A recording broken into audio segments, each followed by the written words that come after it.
Biar tidak terlalu ini, biar nanti sambil jalan aja ya. Ya. Karena ya mengingat ini kuota ya jadi masalah. Sangat Pak itu. Enggak Pak, saya pakai wifi Pak. Wifi. Wah, saya pakai kuota, jangan gitu dong. Anarkis ya di sini. Kuliah langsung aja Pak. Kita kuliah langsung aja lah ya, materinya saya sampaikan. Bagi yang telat masuknya, nantilah mungkin materinya juga sih sebenarnya kan dari slide ya. Cuma mungkin beberapa yang perlu saya jelaskan kembali gitu kan. Ya. Baik. Yang munculnya apa di sana slide pertama? Slide pertama. Apa tuh? Slide pertama Pak. Colorful inspiration. Nah itulah intinya kan. Jadi sebelumnya selamat siang buat semua kelas mahasiswa di kelas 4A ya. Baru pertama kali saya memberikan materi untuk mata kuliah manajemen proyek sistem informasi. Nah, sesuai dengan ini pembuka dari slide-nya adalah colorful inspiration ya. Tapi sebelumnya berkaitan dengan wabah yang saat ini, ya, kenapa perkuliahannya dilaksanakan secara online ya, meskipun masih banyak segi ya kekurangan dan lain-lainnya, tapi intinya sih perkuliahan harus tetap berjalan dengan kondisi apapun gitu ya. Maka di sini kan diperlukan berpikir secara cerdas, disiplin secara kreatif ya, untuk mencapai sukses itu kan cerdas, kreatif dan disiplin. Itu sebagai inspirasi yang pertama. Kemudian yang berikutnya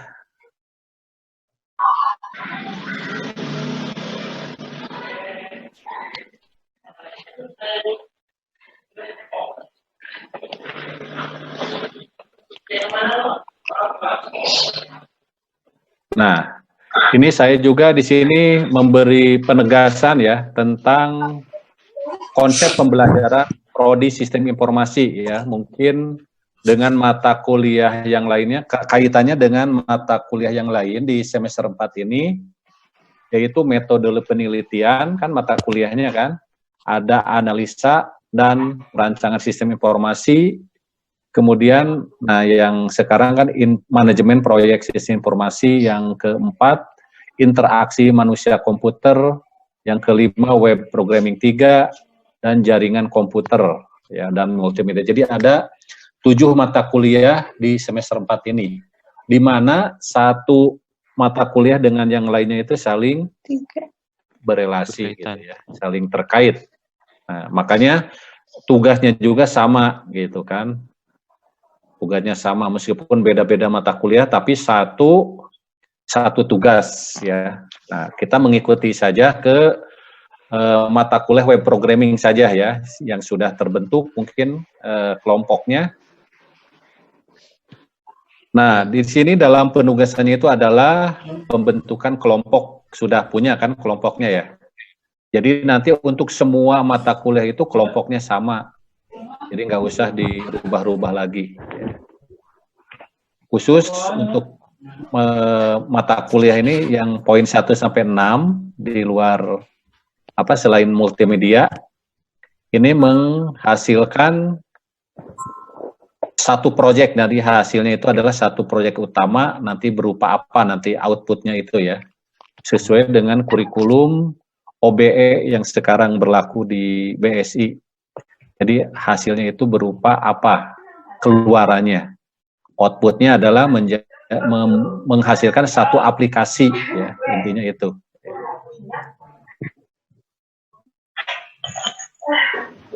Nah, ini kontrak kuliah untuk mata kuliah manajemen proyek sistem informasi ini. Jadi kelompok itu sesuai dengan mata kuliah yang lain, APSI, IMK, web programming gitu kan ya. Kemudian nanti latihan 1, 2, 3 sampai 5 dikumpulkan di pertemuan ke-6. Jadi menjelang UTS. Kemudian latihan 9, 10 sampai 13 dikumpulkan di pertemuan 14 ya, menjelang UAS. Kemudian tugas mandiri itu dikumpulkan sesuai dengan jadwalnya. Jadi nanti kalau ada tugas mandiri di ini,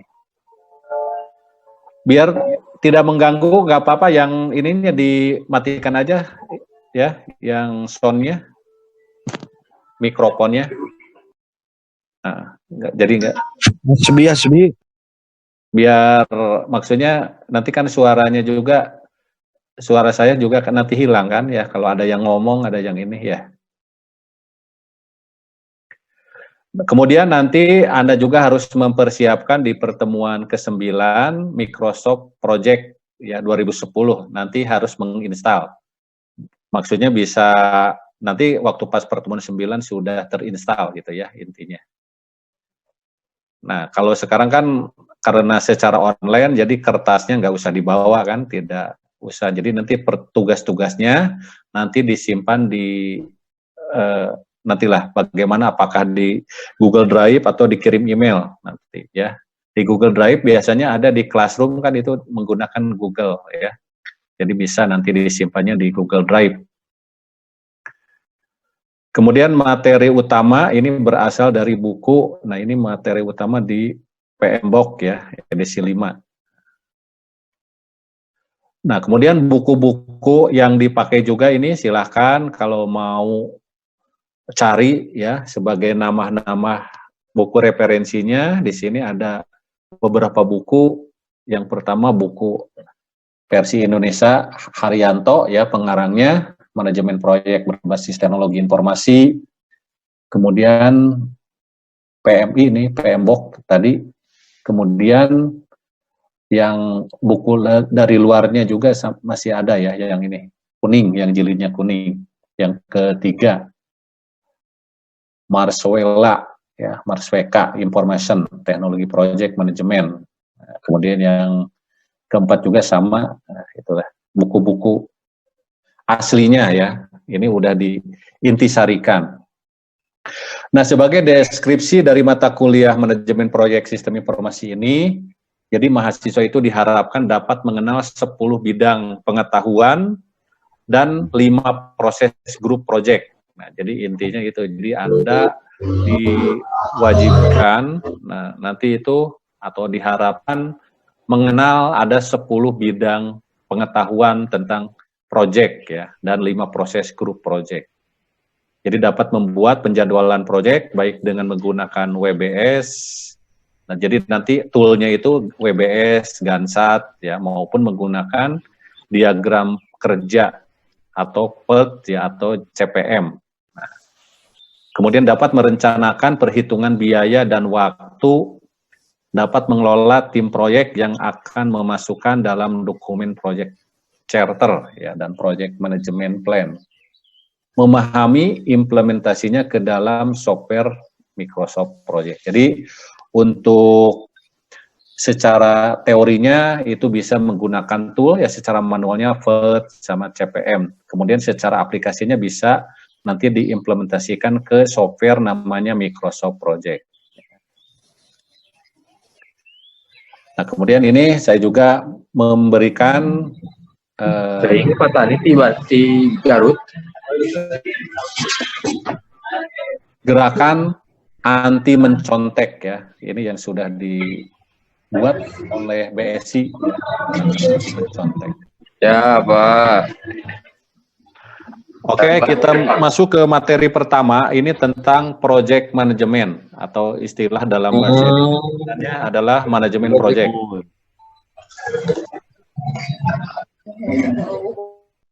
Nah, manajemen proyek sistem informasi ya. Ini pengertian. Kopi Ini dulu, Pak. sebuah proyek ya.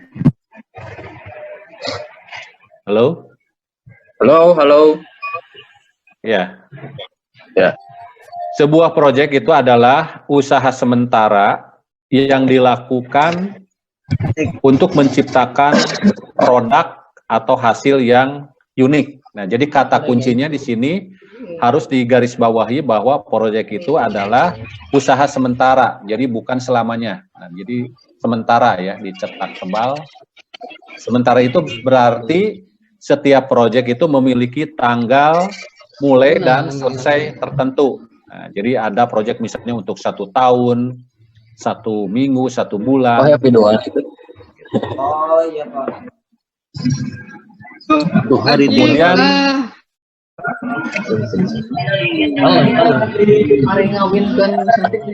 kemudian unik ya. Unik berarti proyek itu unik, produk atau jasa yang dihasilkan berbeda dari produk atau jasa sejenis lainnya ya. Tidak ada 2 proyek yang 100% sama, sifatnya unik. Antara satu proyek dengan proyek lain beda ya. Jadi sekali lagi proyek itu sifatnya sementara dan hasilnya adalah unik. Nah, di sini juga disampaikan pengetahuan ya, pengertian dari beberapa pengertian dari proyek. Bisa Anda baca.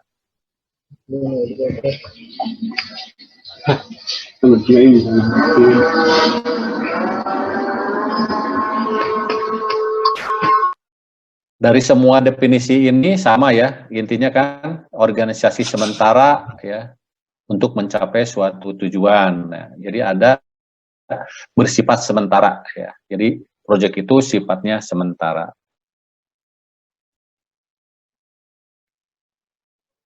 Nah, ciri-ciri atribut dari proyek itu bertujuan menghasilkan lingkup atau skupnya tertentu ya, berupa produk akhir atau hasil akhir. Jadi ada produk yang dihasilkan. Kemudian dalam proses mewujudkan lingkup yang dimaksud, maka ditentukan jumlah biaya, jadwal, kriteria mutu, serta sumber daya yang bersifat sementara. Nah, jadi dalam proyek pasti kan ada biayanya, jadwalnya, kemudian mutu, ya, jadi ada standarnya, serta sumber daya. Sumber daya itu berarti bisa orangnya, ya, orang-orang yang terlibat di dalam proyek tersebut. Kemudian dalam artian adanya batasan waktu yang telah ditentukan. Kemudian memiliki awal, start ya, jadi misalnya tanggalnya kapan mulainya, dan akhirnya, finishnya kapan, jelas ya. Kemudian non-rutin, nah jadi proyek itu non-rutin, tidak berulang-ulang, jadi hanya satu periode tertentu. Nah, jadi menurut Schwalbe ya, atribut dari proyek itu adalah sebagai berikut. Proyek memiliki tujuan yang unik, memerlukan alat bantu kontrol, memerlukan sumber daya, memiliki sponsor utama, dan mengandung ketidakpastian. Nah, sekarang apa bedanya proyek dengan operasional? Nah, ini ada dua. Di sini dua tabel dipisahkan kegiatan proyek dan kegiatan operasional. Kalau dalam proyek berarti bercorak dinamis dan non-rutin, tidak rutin ya, sifatnya dinamis.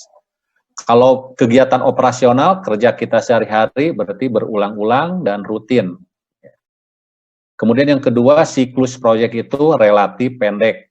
Tadi kan biasanya hanya tidak sampai lebih dari 5 tahun biasanya proyek itu. Kemudian kalau operasional itu berlangsung dalam jangka panjang. Kemudian intensitas kegiatan dalam periode siklus proyek itu berubah-ubah. Ya. Kegiatan ini harus selesai berdasarkan anggaran dan jadwal yang sudah ditentukan kalau proyek. Terdiri dari macam-macam kegiatan yang memerlukan berbagai disiplin ilmu. Kalau operasional hanya kegiatan tidak terlalu banyak. Ya. Kemudian keperluan sumber daya di proyek itu berubah baik dari segi volumenya. Ya. Nah, berikutnya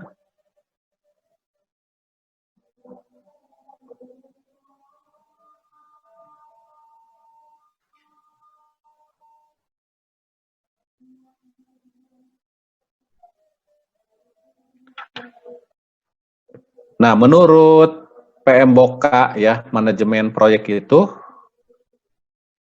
aplikasi atau implementasi dari pengetahuan, keterampilan, peralatan, dan teknik pada suatu aktivitas proyek untuk memenuhi kebutuhan dan tujuan suatu proyek.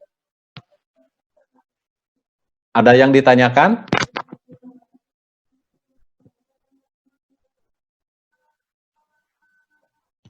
Pak, ini kayaknya masih teori semua ya, Pak? Betul. Masih teori kan pertama ini, baru permulaan ya, Pak. Baru pertemuan pertama kan, ya. Jadi kan mengenal dulu apa itu manajemen proyek, bedanya yang dimaksud dengan proyek itu apa, gitu. Oh iya Pak, nanti kita baca-baca lagi aja. Oke. Kita lanjut aja dulu ya. Ya. Oke. Nah, tujuan atau manfaat dari manajemen proyek ya, kenapa kita ini belajar manajemen proyek? Tujuan dan atau manfaat yang bisa didapat dengan adanya manajemen proyek antara lain supaya lebih efisiensi. Jadi lebih efisien ya dari segi waktu dan biaya. Proyek apa itu, Pak? Ya, proyek bebas. Nanti kan kalau bisa implementasinya, proyek itu kan bisa membuat program, itu kan bisa sistem informasi kan, membuat apa yang lainnya. Proyek itu, jadi ini masih bicara secara umum ya. Ingat karena proyek bangunan, Bang Iman. Boleh. Bangunan juga bisa, nggak apa-apa. Proyek bangunan, pokoknya setiap proyek itu pasti kan untuk seefisien mungkin kan, supaya untungnya lebih gede kan, ya. Iya. Nah, misalnya kalau proyek itu misalnya 1 miliar, mungkin pengeluarannya jangan sampai 1 miliar atau nggak ada untungnya gitu kan. Iya. Kan harus lebih efisien, bagaimana mengaturnya supaya lebih efisien. Kemudian yang kedua adalah kontrol proyek, jadi bisa terkontrol gitu kan, meningkatkan kualitas, kemudian meningkatkan produktivitas, menekan resiko. Risiko itu kan macam-macam ya. Nah, jadi kalau ini pasti kan ada, nanti juga kan Anda belajar manajemen risiko dan lain-lain. Gitu. Kemudian koordinasi di internal dan meningkatkan semangat tim. Nah, bagaimana, karena ini kan proyek itu biasanya dikerjakan bukan oleh satu orang, tapi oleh minimal 3-2 orang gitu kan, atau kalau proyek bagaimana proyeknya besar atau kecil gitu. Kalau kecil misalnya kan skupnya kecil, berarti karyawannya juga atau personilnya juga hanya beberapa, tapi bukan dikerjakan sendiri, maka di sini perlu ada bagaimana membangun tim yang baik gitu kan, teamwork ya, yang penting dalam proyek itu adalah teamwork, jadi bukan kerja sendiri. Nah, misalnya kalau kita di sistem informasi, misalnya kalau kita membuat program, ya gitu, aplikasi, kan misalnya ada yang bagian antar mukanya, atau bagian usernya, bagian adminnya, nanti dibagi-bagi kan pembuatannya. Nah, sekarang metodologi dan tool manajemen proyek. Jadi ada beberapa pendekatan yang dipakai dalam memanage atau mengelola aktivitas dari proyek ini. Di antaranya, nah ini the traditional approach, jadi pendekatan secara tradisional. Kemudian yang kedua adalah rasional unified process, kemudian temporary, ada sequential, ya, ada office critical chain, ada extreme project management, ada 7 ya yang ini secara metodologi. Kemudian tool yang dipakai, ada beberapa tool dalam kegiatan ini, bisanya pakai PERT. Mungkin nanti juga akan dicoba seperti apa. PERT chart itu, Gantt chart, event chain, ya, run chart, project cycle. Kemudian tool yang paling banyak digunakan adalah PERT, ya, PERT dan Gantt. PERT chart dan Gantt chart. Sedangkan software yang sering digunakan di Indonesia adalah Microsoft Project. Makanya nanti untuk implementasinya nanti mulai pertemuan 9 kita menggunakan Microsoft Project. Karena kedua tool ini di dalam manajemen proyek, PERT chart dan Gantt chart, proyek ini sudah terdapat di dalam Microsoft Project tersebut. Jadi sudah nyambung ya teorinya dengan PERT chart, ya, implementasi dengan softwarenya menggunakan Microsoft Project. Di sini ada beberapa asosiasi dan profesi dalam manajemen proyek ya. Di kalangan lingkungan internasional terdapat asosiasi manajemen proyek. Nah, ada PMI ya, singkatannya bukan palang merah, tapi Project Management Institute. The American Academy Project. Jadi ini beberapa asosiasi yang berkaitan dengan profesi dalam manajemen proyek. Nah, di sini rumus atau formula untuk project management ya. Jadi ada knowledge, ya, skill, action, tool, dan teknik ya. Nanti akan menghasilkan project management. Jadi project management itu ada pengetahuannya, ada skill ya, ada aktivitas, action, dan tool atau teknik yang digunakan. Nah, ini maka akan terdiri atau komponen ya, komponen dari manajemen proyek ini ada 4, knowledge, skill, action, dan tool dan teknik. 4 hal yang penting keberhasilan suatu proyek ya. Jadi keberhasilan suatu proyek ini sangat tergantung pada saat menentukan metodologi manajemen proyek. Secara garis besar ada 4 hal penting yang mempengaruhi keberhasilan suatu proyek. Pertama, pengelolaan proyek ini melalui suatu mekanisme atau life cycle project. Yang kedua, melakukan monitoring dan pengontrolan terhadap jadwal proyek. Yang ketiga, mengintegrasikan atau memadukan perangkat atau tool dan metode ya. Yang keempat, tidak kalah pentingnya adalah komitmen manajemen. Jadi hal ini sangat memegang peran penting dalam keberhasilan suatu proyek. Jadi pengelolaan proyek, mekanismenya ya melalui life cycle-nya, clue-nya seperti apa gitu kan. Kemudian monitoring, memonitor ya, atau pengontrolan terhadap jadwal proyek. Contoh proyek IT, jadi sebuah helpdesk atau pekerjaan teknologi menggantikan laptop bagi sebuah departemen kecil.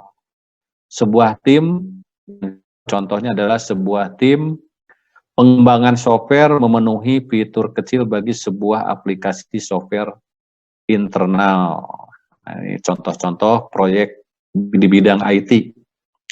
Sebuah kampus meningkatkan infrastruktur teknologinya untuk menyediakan akses internet, misalnya menggunakan wireless. Suatu perusahaan memutuskan untuk menggunakan VoIP system dan bagaimana implementasinya. Sebuah jaringan televisi pengembangan sistem yang memungkinkan pemirsa memilih kontestan dan memberikan umpan balik pada program. Nah, sebuah grup pemerintah mengembangkan suatu sistem untuk mendeteksi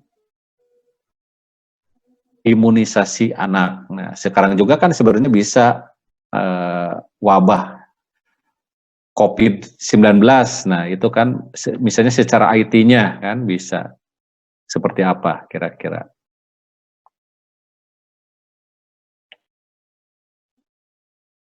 Masih mengikuti? Halo? Halo. Nih, Pak. Halo, Oke. Kak. Masih, Pak. Kira sudah pada. Pak, mana? Iya, siap. Kita lanjut. Oke. Lanjut, Pak. Nah, selanjutnya adalah proyek sistem informasi. Ya. Sistem informasi ini memiliki pengertian suatu sistem yang memiliki fungsi menghasilkan informasi-informasi yang dibutuhkan pihak user. Komponen termasuk sistem informasi meliputi infrastruktur, hardware, software, dan tersedianya sumber daya manusia. Nah, ingat kan di dalam sistem komputer itu ada 3 komponen yang tidak bisa terpisah-pisah. Jadi 3 in 1 ya, menjadi satu kesatuan, software, hardware, dan brainware. Jadi semua sistem ketiga sistem tersebut harus ketiga-tiganya ada dalam sebuah sistem komputer. Bisa Anda bayangkan kan kalau misalnya ada hardware, softwarenya nggak ada, ya. Apalagi nggak ada brainware-nya. Brainware itu berarti kan sumber dayanya, orang yang mengoperasikannya. Gitu. Jadi intinya dari sistem komputer itu adalah brainware, sumber daya, orang, ya, brain, otak. Otak dari sistem tersebut adalah manusia, sumber dayanya.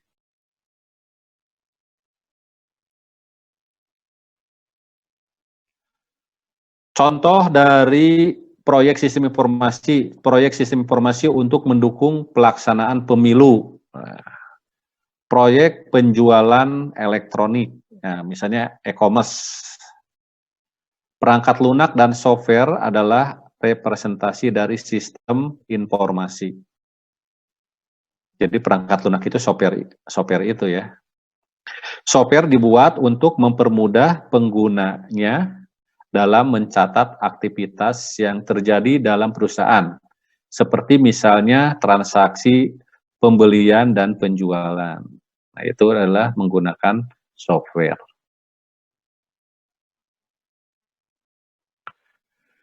Kemudian berikutnya adalah tipe dari proyek. Proyek ini yang berasal dari klien yang ditawarkan ke suatu konsultan atau kontraktor, di mana sudah jelas macam pekerjaan yang harus ditangani. Dalam kondisi seperti ini biasanya tidak ada proses tender, ya, sehingga tidak ada suasana kompetitif dalam perebutan proyek. Banyak sekali proyek seperti ini khususnya untuk proyek yang nilainya relatif kecil. Nah, jadi kalau proyek kecil, skupnya kecil, biasanya nggak ditenderkan, langsung aja ditunjuk ya siapa gitu, siapa yang mengerjakan proyek tersebut.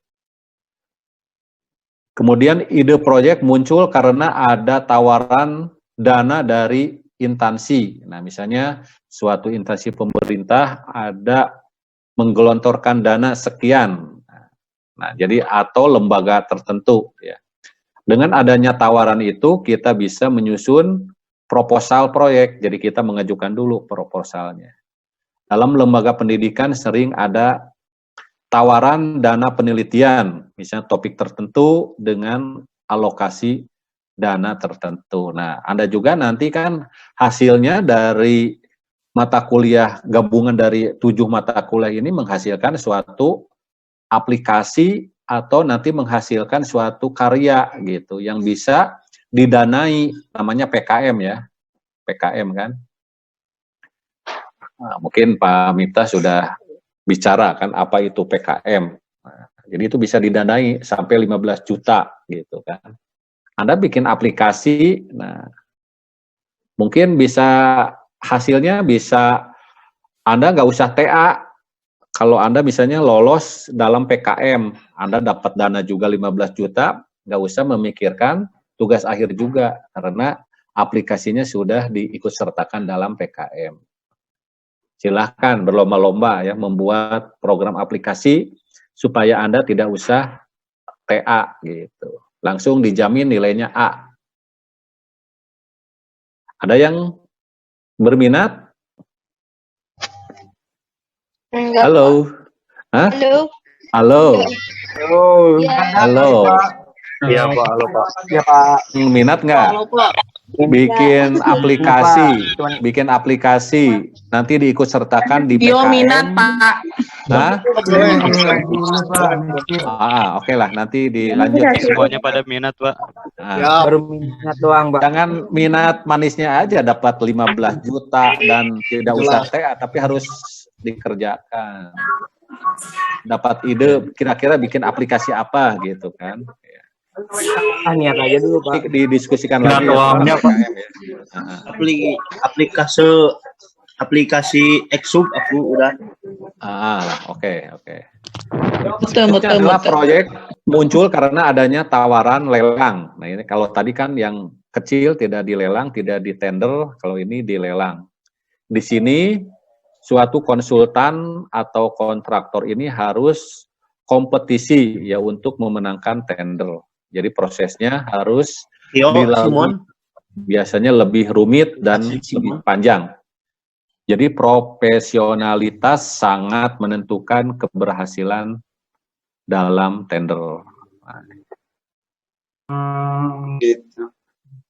Proyek berasal dari dalam perusahaan itu sendiri. Nah, misalnya intern lah gitu kan. Misalnya tentang di dalam perusahaan tersebut belum ada absen secara online. Nah, bisa misalnya dibikin absennya seperti itu.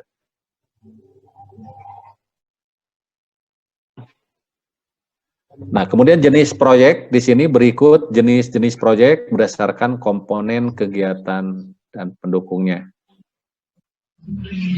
Proyek konstruksi, nah, proyek industri manufaktur, ada proyek penelitian dan pengembangan, ya, litbang, proyek padat modal, proyek pembangunan produk baru, proyek pelayanan manajemen, proyek infrastruktur. Nah, contoh dalam proyek sistem informasi termasuk ke dalam kategori proyek pelayanan manajemen. Nanti kalau Anda misalnya sudah bekerja dalam suatu instansi atau perusahaan, nah, misalnya mendapat proyek secara internal khusus untuk mengembangkan manajemen. Jadi proyek pelayanan manajemen. Mungkin ya, itu saja yang perlu disampaikan ya dari materi pertama untuk manajemen proyek sistem informasi. Nah, tadi di awal saya sudah menyampaikan bahwa tugas-tugasnya itu nanti hanya 2 tugas ya secara apa yang perlu dikerjakan itu. Pertemuan 1, 2, 3, 4, 5 dikumpulkannya pada pertemuan ke-6. Kemudian setelah UTS 9, 10, 11, 12, 13 pada pertemuan ke-14. Nah, ada tugasnya. Nah, tugas yang harus dibuat, Kelompoknya bikin lagi gak ini teh? kelompoknya udah kan sesuai dengan yang itu. Kelompoknya yang Oh, sesuai semuanya, sesuai. Jadi ya semua mata kuliah kelompoknya sama. Oh, alhamdulillah kalau gitu. Jadi nggak usah ini lagi, nggak usah Oh, iya. bikin Benar-benar. kelompok Jadi lagi. pusing ya, Pak. Jadi beberapa mata kuliah tugasnya nanti akhirnya sama ke situ. Alhamdulillah. Insyaallah. Nah, tugas yang harus membuat dokumen project charter system informasi ya, untuk studi kasusnya sesuai dengan tugas yang diberikan pada mata kuliah APSI. Nah, nanti tadi Bu Yanti ada tugas nggak? Belum. Belum. Ada, Pak. Nah, nanti Masih materi. nanti masih materi. Nanti mengikuti tugas dari Bu Yanti. Berarti Anda membuat dokumen namanya Project Charter Sistem Informasi, ya. Nah, itu. Baik, Pak. Nah, contohnya misalnya dokumen Project Charter ada di pertemuan keempat nanti. Ada di pertemuan keempat dan bisa dilihat juga pada buku. Contohnya kalau Anda cari di buku Imam Haryanto, contoh dari Project Charter. Nah, karena mungkin di APSI-nya belum ada tugasnya, berarti yang tugas dari APSI apa gitu kan? Nanti misalnya Bu Yanti menyuruh menganalisa sistem, misalnya apa. Nah, Anda bikin dari kasus di APSI tersebut hanya dibikin project charternya saja. Jadi nyambung gitu kan ya. Jadi kasusnya sama tapi untuk beda mata kuliah. Nah, gitu. Oke, jelas? Iya. Jelas, Pak. Oke. Siapa? Ya, mungkin kita akhiri saja. Untuk absensinya saya ambil dari WA saja ya. Siapa? Oke, terima kasih. Wassalamualaikum warahmatullahi wabarakatuh. Waalaikumsalam. Waalaikumsalam warahmatullahi wabarakatuh. Di classroom aja ya. Anda bisa kan. Saya akan upload di classroom. Siap. Classroom. Waalaikumsalam. Waalaikumsalam warahmatullahi wabarakatuh.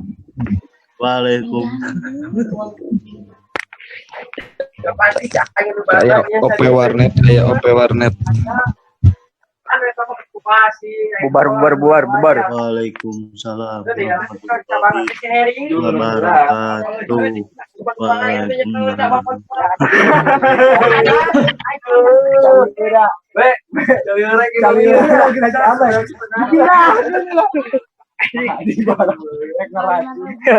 Nginum eta pertama korane. Ngesan yuk, ngesan itu. Ayo ditengkah ngaturi dulu. Ngesan. Acan. Gus ngirum tarik boy. Nulis gitu. Nulis. Oh, di pelajaran? Gusan. Hadir. Kopin. Bisa, nah.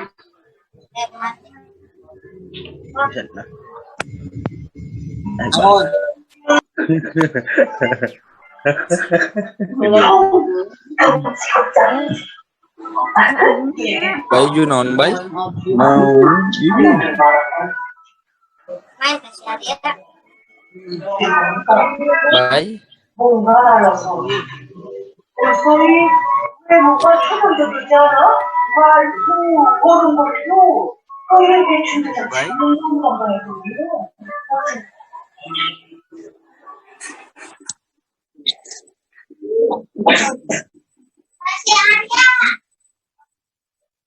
Sudah. Baik. Anjing.